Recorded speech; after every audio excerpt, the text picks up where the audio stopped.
लचीलापन और वाबी साबी। तनाव और चिंता को उम्र दराज होने दिए बिना जीवन की चुनौतियों का सामना कैसे करें? लचीलापन क्या है? एक बात जो स्पष्ट रूप से परिभाषित इकिगाई वाले सभी लोगों में आम है, वह यह है कि वे अपने जुनून का पीछा करते हैं, चाहे कुछ भी हो। वे कभी हार नहीं मानते, तब भी जब कार्ड उनके खिलाफ हों या उन्हें एक के बाद एक बाधाओं का सामना करना पड़े। हम लचीलेपन की बात कर रहे हैं। एक ऐसी अवधारणा जो मनोवैज्ञानिकों के बीच प्रभावशाली बन गई है। लेकिन लचीलापन सिर्फ दृढ़ रहने की क्षमता नहीं है। जैसा कि हम इस अध्याय में देखेंगे, यह एक ऐसा नजरिया भी है जिसे हम जीवन में जरूरी चीजों पर ध्यान केंद्रित करने के लिए विकसित कर सकते हैं, न कि सबसे जरूरी चीजों पर, और खुद को नकारात्मक भावनाओं से दूर रख सकते हैं। अध्याय के अंतिम भाग में हम उन तकनीकों का पता लगाएंगे जो लचीलेपन से आगे बढ़कर एंटी फ्रेजिलिटी विकसित करती हैं। जल्दी या बाद में हम सभी को मुश्किल क्षणों का सामना करना पड़ता है, और जिस तरह से हम ऐसा करते हैं वह हमारे जीवन की गुणवत्ता में बहुत बड़ा अंतर ला सकता है। जीवन के उतार चढ़ाव का सामना करने के लिए हमारे मन, शरीर और भावनात्मक लचीलेपन के लिए उचित प्रशिक्षण आवश्यक है। 7 बार गिरो, 8 बार उठो। 7 बार गिरो, 8 बार उठो। जापानी कहावत। लचीलापन हमारी असफलताओं से निपटने की क्षमता है। हम जितने लचीले होंगे, खुद को संभालना और अपने जीवन को सार्थक बनाने वाली चीजों पर वापस लौटना उतना ही आसान होगा। लचीले लोग जानते हैं कि कैसे अपने उद्देश्यों पर, महत्वपूर्ण बातों पर बिना हतोत्साहित हुए ध्यान केंद्रित करना है। उनका लचीलापन उनकी ताकत का स्रोत है। वे जानते हैं कि कैसे बदलाव और भाग्य के उलटफेर के साथ तालमेल बिठाना है। वे उन चीजों पर ध्यान केंद्रित करते हैं जिन्हें वे नियंत्रित कर सकते हैं, और उन चीजों के बारे में चिंता नहीं करते जिन्हें वे नियंत्रित नहीं कर सकते। रेनहोल्ड नीभर की प्रसिद्ध शांति प्रार्थना के शब्दों में, हे ईश्वर, हमें शांति से स्वीकार करने की कृपा प्रदान करें। जो चीजें बदली नहीं जा सकती, जो चीजें बदलनी चाहिए उन्हें बदलने का साहस, और जो चीजें बदलनी चाहिए उन्हें अलग करने की बुद्धि एक से दूसरे। बौद्ध धर्म और स्टोइकवाद के माध्यम से भावनात्मक लचीलापन। सिद्धार्थ गौतम। बुद्ध का जन्म कपिलवस्तु, नेपाल के राजकुमार के रूप में हुआ था, और वे एक महल में पले बढ़े जो धन संपत्ति से घिरा हुआ था। 16 वर्ष की आयु में उनका विवाह हुआ और उन्हें एक बच्चा हुआ। अपने परिवार की दौलत से संतुष्ट न होकर 29 साल की उम्र में उसने एक अलग जीवन शैली अपनाने का फैसला किया और एक तपस्वी की तरह रहने के लिए महल से भाग गया। लेकिन वह तप नहीं था जिसकी उसे तलाश थी। यह वह सुख और खुशहाली नहीं थी जिसकी उसे तलाश थी। न तो धन और न ही अत्यधिक तप उसके लिए कारगर साबित हुआ। उसने महसूस किया कि एक बुद्धिमान व्यक्ति को जीवन के सुखों को नजरअंदाज नहीं करना चाहिए। एक बुद्धिमान व्यक्ति इन सुखों के साथ जी सकता है, लेकिन उसे हमेशा इस बात का एहसास होना चाहिए कि इनके गुलाम बनना कितना आसान है। सिटियम के झेनों ने सिनिक्स के साथ अपनी पढ़ाई शुरू की। सिनिक्स ने भी तपस्वी जीवन व्यतीत Time is money. किया, सभी सांसारिक सुखों को त्याग दिया। वे सड़क पर रहते थे और उनके पास केवल अपनी पीठ पर पहने हुए कपड़े थे, यह देखते हुए कि निंदकवाद उसे खुशहाली का एहसास नहीं देता। जिन्होंने इसकी शिक्षाओं को त्याग कर स्टोइज्म स्कूल की स्थापना की, जो इस विचार पर केंद्रित है कि जीवन के सुखों का आनंद लेने में कुछ भी गलत नहीं है, जब तक कि वे आपके जीवन को नियंत्रित न करें। जब आप उनका आनंद लेते हैं, आपको उन सुखों के गायब होने के लिए तैयार रहना होगा। इसका लक्ष्य हमारे जीवन से सभी भावनाओं और सुखों को समाप्त करना नहीं है, जैसा कि निराशावाद में होता है, बल्कि नकारात्मक भावनाओं को समाप्त करना है। अपनी शुरुआत से ही बौद्ध धर्म और स्टोइकवाद दोनों का एक उद्देश्य आनंद, भावनाओं और इच्छाओं को नियंत्रित करना रहा है। हालांकि दोनों दर्शन बहुत अलग हैं, लेकिन दोनों का उद्देश्य हमारे अहंकार पर अंकुश लगाना और हमारी नकारात्मक भावनाओं को नियंत्रित करना है। स्टोइकवाद और बौद्ध धर्म दोनों ही मूलतः कल्याण की साधना के तरीके हैं। स्टोइकवाद के अनुसार हमारे सुख और इच्छाएं समस्या नहीं हैं। हम उनका आनंद तब तक ले सकते हैं जब तक वे हमें नियंत्रित नहीं करते। स्टोइक्स उन लोगों को गुणी मानते थे जो अपनी भावनाओं को नियंत्रित करने में सक्षम थे। सबसे बुरी बात क्या हो सकती है? हमें आखिरकार अपनी मनचाही नौकरी मिल जाती है, लेकिन कुछ समय बाद ही हम एक बेहतर नौकरी की तलाश में लग जाते हैं। हम लॉटरी जीत जाते हैं और एक अच्छी कार खरीद लेते हैं, लेकिन फिर तय करते हैं कि हम नहीं रह सकते बिना किसी नाव के। हम अंततः उस आदमी या औरत का दिल जीत लेते हैं जिसके लिए हम तरस रहे थे, और अचानक पाते हैं कि हमारी नजर भटक रही है। लोग अतृप्त हो सकते हैं। स्टोइक का मानना था कि इस तरह की इच्छाएं और महत्वाकांक्षाएं पीछा करने लायक नहीं हैं। पुण्यवान व्यक्ति का उद्देश्य शांति की स्थिति तक पहुंचना है। चिंता, भय, शर्म, घमंड और क्रोध जैसी नकारात्मक भावनाओं की अनुपस्थिति और खुशी, प्यार, शांति और कृतज्ञता जैसी सकारात्मक भावनाओं की उपस्थिति। अपने मन को सद्गुणी बनाए रखने के लिए स्टोइक लोग नकारात्मक कल्पना का अभ्यास करते थे। वे सबसे बुरी चीज की कल्पना करते थे जो घटित हो सकती थी, ताकि वे उसके लिए तैयार रहें यदि उनसे कुछ विशेषाधिकार और सुख छीन लिए जाएं। नकारात्मक कल्पना का अभ्यास करने के लिए हमें नकारात्मक घटनाओं पर चिंतन करना होगा, लेकिन उनके बारे में चिंता किए बिना। प्राचीन रोम के सबसे अमीर लोगों में से एक सेनेका ने विलासिता का जीवन जिया, लेकिन फिर भी वह एक सक्रिय स्टोइक थे। उन्होंने हर रात सोने से पहले नकारात्मक कल्पना का अभ्यास करने की सलाह दी। वास्तव में उन्होंने न केवल इन नकारात्मक स्थितियों की कल्पना की, बल्कि वास्तव में उन्हें व्यवहार में भी लाया। उदाहरण के लिए, 1 सप्ताह तक नौकरों के बिना रहना, या एक अमीर व्यक्ति के रूप में वह खाना पीना जो उन्हें पसंद था। परिणाम स्वरूप वह इस सवाल का जवाब देने में सक्षम थे कि सबसे बुरी चीज क्या हो सकती है। स्वस्थ भावनाओं के लिए ध्यान करना। नकारात्मक कल्पना और नकारात्मक भावनाओं के आगे न झुकने के अतिरिक्त स्टोइकवाद का एक अन्य केंद्रीय सिद्धांत यह जानना है कि हम क्या नियंत्रित कर सकते हैं और क्या नहीं, जैसा कि हम शांति प्रार्थना में देखते हैं। उन चीजों के बारे में चिंता करना जो हमारे नियंत्रण से बाहर हैं कुछ भी हासिल नहीं करता। हमें इस बात का स्पष्ट ज्ञान होना चाहिए कि हम क्या बदल सकते हैं और क्या नहीं, जिससे हम नकारात्मक भावनाओं के आगे झुकने से बच सकेंगे। एपिक्टेटस के शब्दों में, यह महत्वपूर्ण नहीं है कि आपके साथ क्या होता है, बल्कि यह महत्वपूर्ण है कि आप कैसे प्रतिक्रिया करते हैं। जैन बौद्ध धर्म में ध्यान हमारी इच्छाओं और भावनाओं के प्रति जागरूक होने और इस तरह खुद को उनसे मुक्त करने का एक तरीका है। यह केवल मन को विचारों से मुक्त रखने का सवाल नहीं है, बल्कि इसमें हमारे विचारों और भावनाओं को उनके प्रकट होने के तरीके पर ध्यान देना शामिल है, बिना उनके बहकावे में आए। इस तरह हम अपने मन को क्रोध, ईर्ष्या या आक्रोश में न बहने के लिए प्रशिक्षित करते हैं। बौद्ध धर्म में सबसे अधिक प्रयुक्त होने वाले मंत्रों में से एक नकारात्मक भावनाओं को नियंत्रित करने पर केंद्रित है। ओम मणिपद में हुम, जिसमें ओम उदारता है जो अहंकार को शुद्ध करता है, मां नैतिकता है जो ईर्ष्या को शुद्ध करता है, निधैर्य है जो जुनून और इच्छा को शुद्ध करता है, पद सटीकता है जो पूर्वाग्रह को शुद्ध करता है, में समर्पण है जो लालच को शुद्ध करता है, और हुम ज्ञान है जो घृणा को शुद्ध करता है। यहां और अब भी तथा चीजों की अस्थायित्व, लचीलापन विकसित करने की एक और कुंजी यह जानना है कि किस समय में जीना है। बौद्ध धर्म और स्टोइकवाद दोनों हमें याद दिलाते हैं कि वर्तमान ही सब कुछ है, और यह एकमात्र ऐसी चीज है जिसे हम नियंत्रित कर सकते हैं। अतीत या भविष्य के बारे में चिंता करने के बजाय हमें चीजों की सराहना करनी चाहिए जैसे वे इस समय अभी हैं।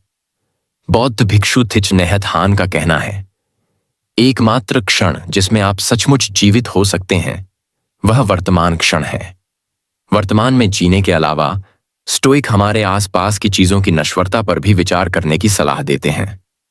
रोमन सम्राट मार्कस ऑरेलियस ने कहा था कि हम जिन चीजों से प्यार करते हैं वे पेड़ की पत्तियों की तरह हैं। वे हवा के झोंके से कभी भी गिर सकती हैं। उन्होंने यह भी कहा कि हमारे आसपास की दुनिया में होने वाले बदलाव आकस्मिक नहीं हैं, बल्कि ब्रह्मांड के सार का हिस्सा हैं, जो वास्तव में एक बौद्ध धारणा है।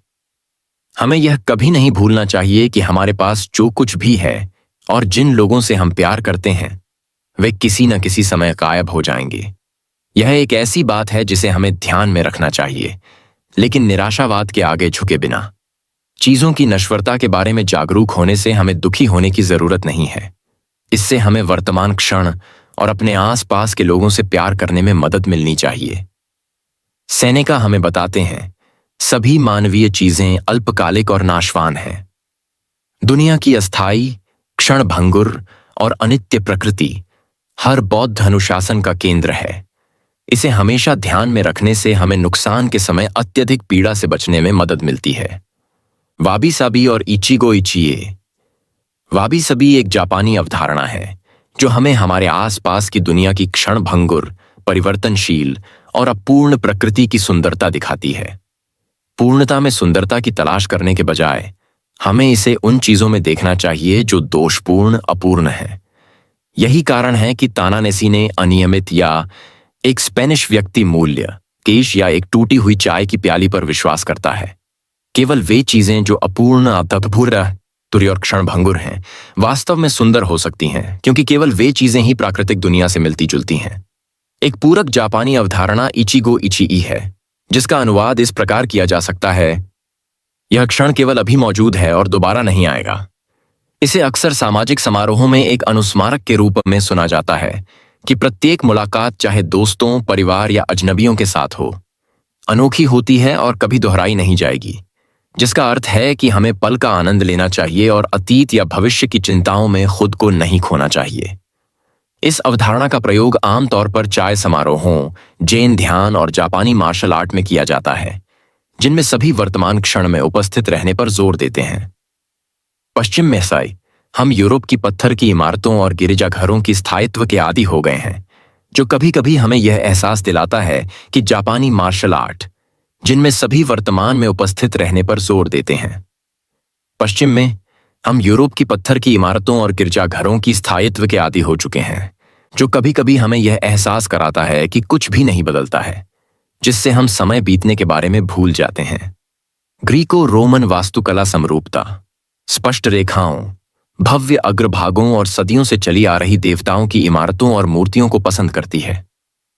दूसरी ओर जापानी वास्तुकला भव्य या परिपूर्ण होने की कोशिश नहीं करती, क्योंकि यह वाबी साबी की भावना में निर्मित है।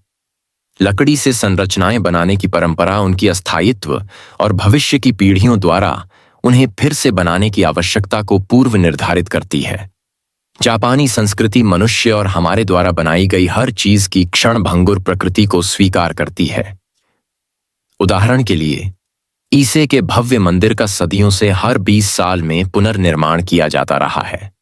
सबसे महत्वपूर्ण बात यह नहीं है कि इमारत को पीढ़ियों तक खड़ा रखा जाए, बल्कि रीति रिवाजों और परंपराओं को संरक्षित किया जाए, ऐसी चीजें जो मानव हाथों से बनाई गई संरचनाओं की तुलना में समय के साथ बेहतर तरीके से टिक सकती हैं।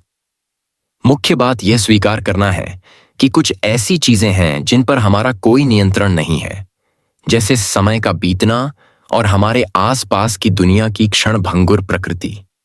इचिगोइची ई के की का हा ई हमें वर्तमान पर ध्यान केंद्रित करना और हर पल का आनंद लेना सिखाता है।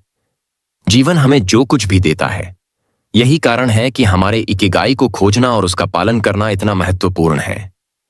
वाबी साबी हमें विकास के अवसर के रूप में अपूर्णता की सुंदरता की सराहना करना सिखाता है। लचीलेपन से परे, एंटी फ्रेजिलिटी। किंवदंती के अनुसार जब पहली बार हरक्यूलिस ने हाइड्रा का सामना किया तो वह निराश हो गया, क्योंकि उसने पाया कि उसके एक सिर को काटने का मतलब था कि उसके 2 सिर फिर से उग आएंगे। वह जानवर को कभी नहीं मार पाएगा अगर वह हर घाव के साथ और मजबूत होता जाएगा। जैसा कि नासिम निकोलस तालिब ने अपनी पुस्तक antifragile things that gain from disorder में बताया है, हम नाजुक शब्द का प्रयोग उन लोगों, चीजों और संगठनों के लिए करते हैं जो नुकसान पहुंचाए जाने पर कमजोर हो जाते हैं, और मजबूत और लचीले शब्दों का प्रयोग उन चीजों के लिए करते हैं जो कमजोर हुए बिना नुकसान को झेलने में सक्षम हैं। लेकिन हमारे पास उन चीजों के लिए कोई शब्द नहीं है जो नुकसान पहुंचाए जाने पर मजबूत हो जाती हैं। एक सीमा तक लरना के हाइड्रा में किस प्रकार की शक्ति होती है, इसका उल्लेख करने के लिए, उन चीजों के बारे में बात करने के लिए जो नुकसान पहुंचाए जाने पर और अधिक मजबूत हो जाती हैं, तालिब ने एंटी फ्रेजाइल शब्द का प्रस्ताव दिया है। एंटी फ्रेजाइलिटी लचीलेपन या मजबूती से परे है। लचीला झटकों का प्रतिरोध करता है और वैसा ही रहता है। एंटी फ्रेजाइल बेहतर होता जाता है। आपदाएं और असाधारण परिस्थितियां एंटी फ्रेगिलिटी को समझाने के लिए अच्छे मॉडल पेश करती हैं। 2011 में जापान के तोहोकू क्षेत्र में सुनामी आई थी, जिससे तट के किनारे के दर्जनों शहरों और कस्बों को भारी नुकसान पहुंचा था, जिनमें सबसे प्रसिद्ध फुकुशिमा था। जब हम आपदा के 2 साल बाद प्रभावित तट पर गए तो टूटी हुई सड़कों पर घंटों गाड़ी चलाते हुए और एक के बाद एक खाली पेट्रोल पंपों से गुजरते हुए हम कई भूतिया कस्बों से गुजरे, जिनकी सड़कों पर घरों के अवशेष, कारों के ढेर और खाली रेलवे स्टेशन थे।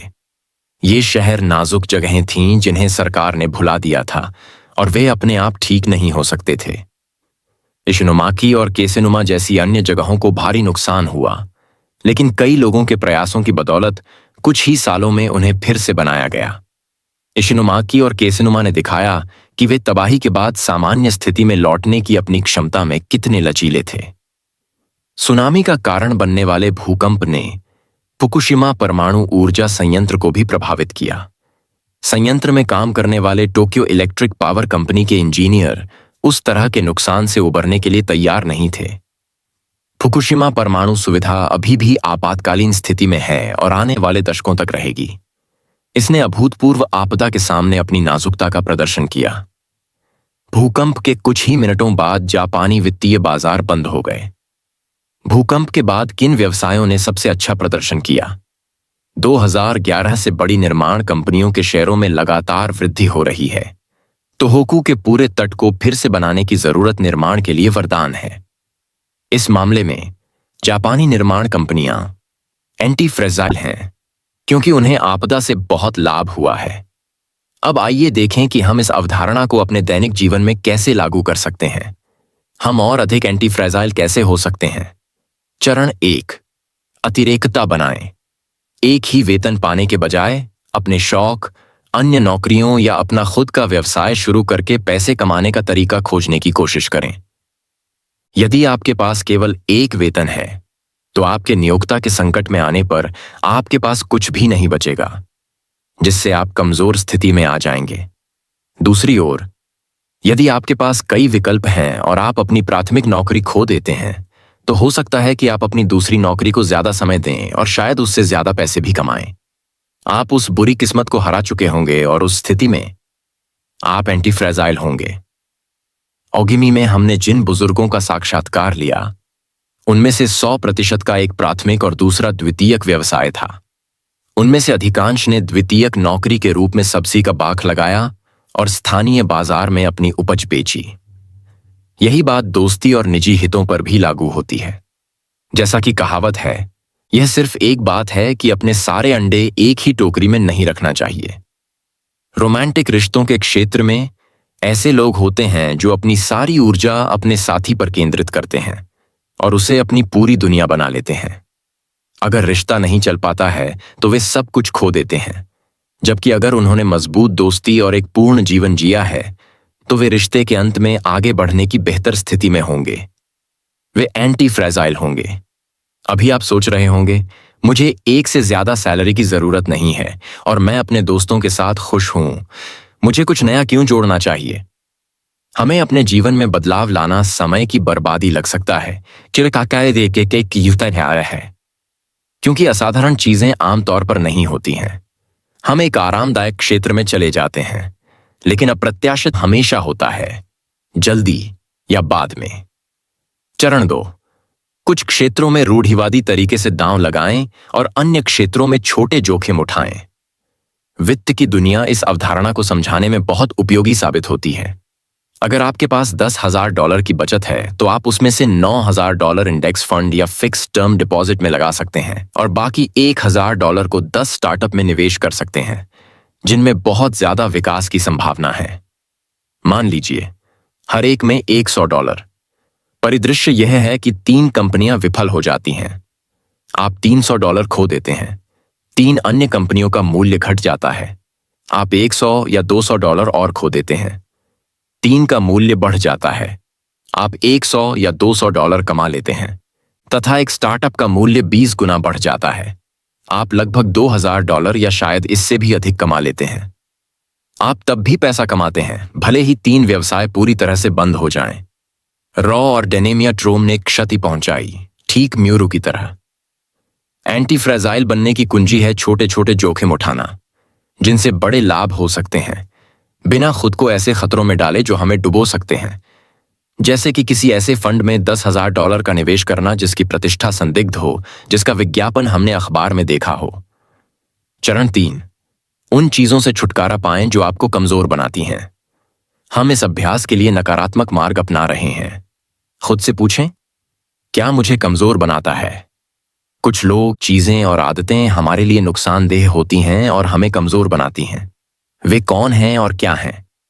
जब हम अपने नए साल के संकल्प लेते हैं तो हम अपने जीवन में नई चुनौतियों को जोड़ने पर जोर देते हैं। इस तरह का उद्देश्य रखना बहुत अच्छा है, लेकिन अच्छे से छुटकारा के लक्ष्य निर्धारित करने से और भी बड़ा प्रभाव पड़ सकता है। उदाहरण के लिए, भोजन के बीच नाश्ता करना बंद करें। सप्ताह में केवल एक बार मिठाई खाएं। धीरे धीरे सारा कर्ज चुका दें। विषैले लोगों के साथ समय बिताने से बचें।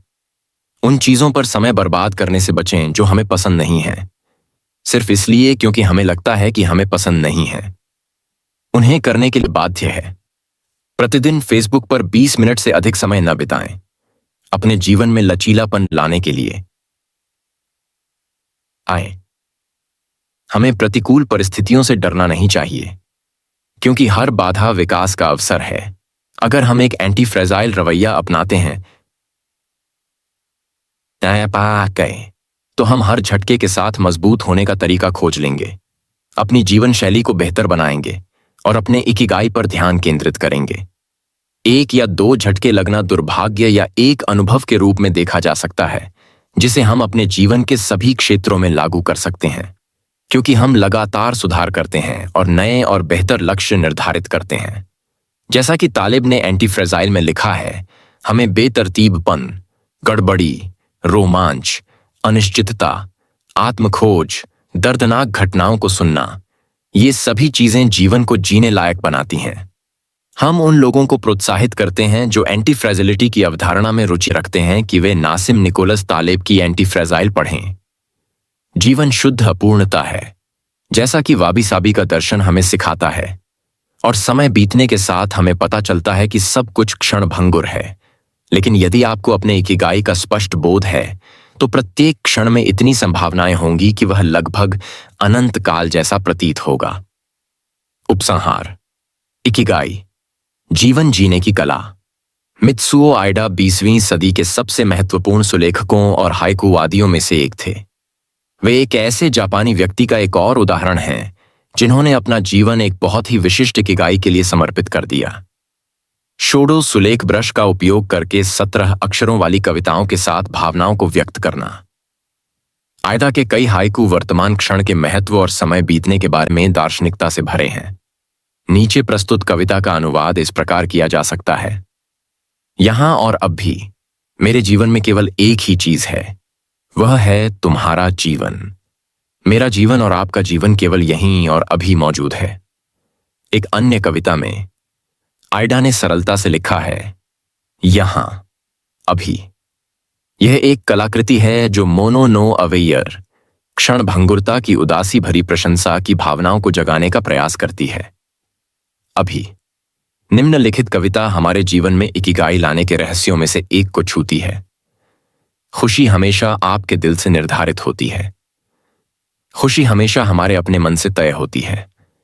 यह अंतिम वाक्य भी आयदा का है, जिसका अर्थ है, चलते रहो, अपना रास्ता मत बदलो। यह जैसा है वैसा ही ठीक है। एक बार जब आप अपनी इकिगाई को खोज लेते हैं, सकें, तो उसे आगे बढ़ाना और हर दिन उसका पोषण करना आपके जीवन को अर्थ प्रदान करेगा। जिस क्षण आपके जीवन में यह उद्देश्य होगा, आप अपने हर काम में प्रवाह की एक सुखद स्थिति प्राप्त करेंगे, जैसे कि सुलेखक अपने कैनवास पर, या शेफ जो आधी सदी के बाद भी अपने संरक्षकों के लिए प्यार से सुशी तैयार करता है। निष्कर्ष: हम सभी के लिए हमारी इकिगाई अलग अलग है, लेकिन एक बात जो हम में समान है वह ये है कि हम सभी अपने दिन की शुरुआत एक साथ करने के लिए उत्सुक हैं। आधुनिक जीवन हमें हमारे वास्तविक स्वभाव से और अधिक दूर कर देता है, जिससे हमारे लिए अर्थहीन जीवन जीना बहुत आसान हो जाता है। शक्तिशाली ताकतें और प्रोत्साहन हमें दैनिक आधार पर विचलित करते हैं। उन्हें अपने जीवन पर हावी न होने दें। हमारा अंतर्ज्ञान और जिज्ञासा हमारे इकिगाई से जुड़ने में हमारी मदद करने के लिए बहुत शक्तिशाली आंतरिक कंपास है। और अगले चैप्टर में जाने से पहले हमारे चैनल को सब्सक्राइब करें और मुझे कमेंट करके बताएं कि ये ऑडियो बुक कैसी लगी। और अगर आपको कोई ऑडियो बुक सुनना है तो हमें कमेंट करके बताएं, हम उसे जरूर आपके लिए बनाएंगे।